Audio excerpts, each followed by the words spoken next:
Welcome back, everybody. If you've been experiencing hand pain and numbness throughout the pandemic, you're going to want to pay close attention to what our next guest has to say. Joining us now with some stretches and exercises to help us combat the effects of working from home is manual osteopath Liza Egbogah. Welcome, Liza. We love seeing you. Hi. Hi, Liza. Okay, so why has working from home been any different from time spent in the office when it comes to increased hand pain and numbness? So it turns out that when you're working from home, you're actually spending more time on your computer and probably more time working than you would be if you're in the office. So yeah, and then once you're done with your computer, you go right to your phone or right to your device. And in the case of a pandemic, more people are taking up hobbies. They might spend more time playing video games, which is your hand. They may spend more time knitting. At the beginning of the pandemic, people were making bread, which is a lot of hand motion. Oh, yeah, and then, good point. And even something as simple as riding a bike, we don't think that uses our hands, but the whole time you're riding a bike, you're gripping. And if you're in a city where it's busy, you're gripping hard. All of those things take a toll. Liza, my hands sometimes fall asleep when I'm riding my bike. Not fall asleep, but they get numb. So I'm really excited about this. Okay, yeah, so this will definitely be helpful for you. Okay, so we need to get started then with some of these stretches. First up is a forearm stretch. Liza, take us through this one. Yes. So what you're going to do is you're going to have your hand out in front of you. You're going to use your 4 fingers on the back of your hand, and then you're going to support under your wrist with your thumb. You're going to take those 4 fingers and use it to bring your hand towards you. And you should be feeling a stretch throughout your forearm here. And you want to hold that for about 20 seconds. And then you don't want to leave the other side unattended. So we're going to flip over. And now same thing, thumb behind wrist, fingers on palm. And now you're going to pull your hand back towards you. Feels so good. And now you're going to feel a really great stretch at the front of the forearm here. And again, you want to hold that for 20 seconds. What's this helping with, Liza? So whenever you're doing a hand motion, most of the muscles that operate the function of your hands are actually in your forearm. So you have muscles and then the tendons that go into your hands. But a lot of the motions in your hand, and especially grip, are actually caused from muscles in your forearm. Ah, okay. That's why it feels so good. Yeah, it's very important to stretch them. Liza, you called the next one the hand spread stretch. What's this one all about? Yes, I love this one. So this one we can do both hands at the same time. So what you're going to do is you're going to make a tight fist, so as hard as you can with both hands. Hold that for a couple seconds, and then you're going to spread them as wide as you can. So you really want those fingers just stretching out, and you should feel a stretch in your hand. Now, the key to know that you're doing it right is when you do that, you should see a rush of blood at the fingertips. So when you see that rush of blood at the fingertips, oh, wow. Here we go, boom. How many times you're can doing you do it correctly. this? How many times? So I would say 10 times is a great amount of time to do this. And when you're holding the fist, it just has to be a couple seconds. So 2 to 3 seconds, clenching really hard. And then you want to focus for about 5 seconds of spreading. And the spreading part is really where you get that stretch and where you get that circulation going into your hand. I feel really powerful when I do this. Yeah, and I feel...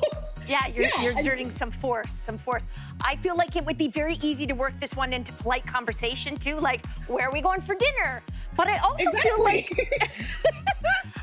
feel like this is really helping the effects of typing or using a mouse all day. Absolutely, because when we're doing any kind of repetitive motion with our hands, we're actually affecting our circulation in our hands. So by doing this and spreading, we get that blood flow pumping into our hands, and when your blood flow is pumping, the muscles feel better and the joints feel better as well. My heart's pumping too. Yeah, and my hands are red. It's working. All right, next we have a hand massage. So tell us about this one. Okay, so when your hands are tight and tired, you don't want to have to use your hands to massage your hands. So instead, I recommend using the bony part of your elbow, your olecranon, and using that to massage the palm of your hand. So start right at the fatty part, right below your thumb here, and then almost grab your arm a bit with the hand so that you get a firm grip. And then now you want to do a circular motion and feel that area releasing. So circular motion with your elbow. You want your elbow to be moving in a circular motion. Good, and then you want to go the other way. It feels like it's releasing a lot, like crunchiness. It is. We hold so much tension in our hands because we're literally using them all day. So whenever you can take the time to give your hands a nice massage, you'll feel so much better and you'll be able to use your hands better. Oh, what if you don't want to use your elbows? Is there a similar exercise we can do with like another part of our body? Absolutely. So if you don't want to use your elbows, you can actually use your knuckles. So with that, you're forming a fist and you're using this part of your knuckles, and then you're just using that as a tool to break up all that crunchiness in your hand. So you just go and you rub down. So usually, yes, from the fingers towards the wrist, and you really want to get this carpal tunnel area here. So you're just going in, you should feel some nice crunchiness. What's the right amount of pressure? Yeah. So with these massage techniques, you actually do want it to feel a little bit uncomfortable. So 10 out of 10 is the worst pain possible. We actually want to get to a 7 or 8 out of 10. A 7 to an 8. I can do that. Yeah, this is not a relaxing massage. This is something that we want to fix things, right? So you really want to get in there and you want to feel it. But the thing is, if your hands are not that tight, then you might not find it painful and you can just use it as a relaxing massage. Ah, good point, good point. Okay, next we have the stress bust. I like this. You're going to show us 2 acupressure points. So which is the first one? Okay, so the awesome part about this is these acupressure points not only relieve tension in the hands and loosen them up, but they're also great stress relievers in traditional Chinese medicine. So the first one we're going to do, we're going to use these 2 fingers. So think like you have little clampers. You're going to put the thumb on the web here, and then you're just going to use your index finger or your pointer finger in order to support it here. And then you're going to squeeze both fingers together. There you go. Now, as you're squeezing, for most people, this area would be kind of tender. So again, we want to get to that 7 out of 8. And we want to hold that for between 30 seconds to 60 seconds. I really, It's like pleasure pain. This one is a hurts so good. Yeah, hurts so good. It is. Yeah. And when you release it, it helps release endorphins, which are feel-good chemicals into your body. And it's a great way to decompress. So that's the first one. People listening to this segment have no idea what we're doing, and then they're gonna be like, oh, they're hand massaging. All right. Yeah. Anyway. What's the second one, Liza? Okay, so for the second one, what you're going to do is you're going to go 3 finger breaths below your wrist, so 3 fingers, and then you're gonna find a spot, and then you can take your thumb, and you want to apply pressure there. So unlike the previous point, in most people, this spot will actually not feel tender.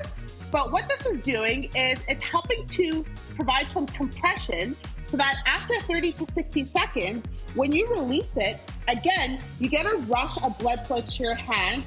That helps loosen them up. And again, in traditional Chinese medicine, this is a point that's used to relax, help you sleep. So it's used for people with insomnia and people with high stress. And who doesn't have high stress, right? I think you look more relaxed, Lainey. I really do. I think she looks, this is working. I need to do this in the car when I'm driving, when I'm most stressed. Okay, one more exercise quickly, Liza. It sounds easy, but you're gonna show us how to do this properly. That's wrist circles. Yes, sounds easy and is easy. So with the wrist circles, you're going to have your hands nice and relaxed, and then you want to try and make as big of circles as you can. So by doing this, you're extending. So you're extending out so that the circles are nice and big. And you want to go clockwise for 10. And then you want to go counterclockwise. So this should look quite elegant. You should really be stretching out those fingers. And you should feel like you're dancing. It's Chinese dance. This is good. Yes. Hey, how often should we be doing these to get the best results? So ideally, if you have the time, doing it twice a day, so after lunch and in the evening is great. But if you just have one time to do it in a day, I would say in the evening, because you've been using your hands all day, that's a great way to decompress while you're watching something. Liza, thank you so much for joining us with these stretch ideas. This has been so much fun. We're gonna be right Yes, I hope you enjoy. Yes.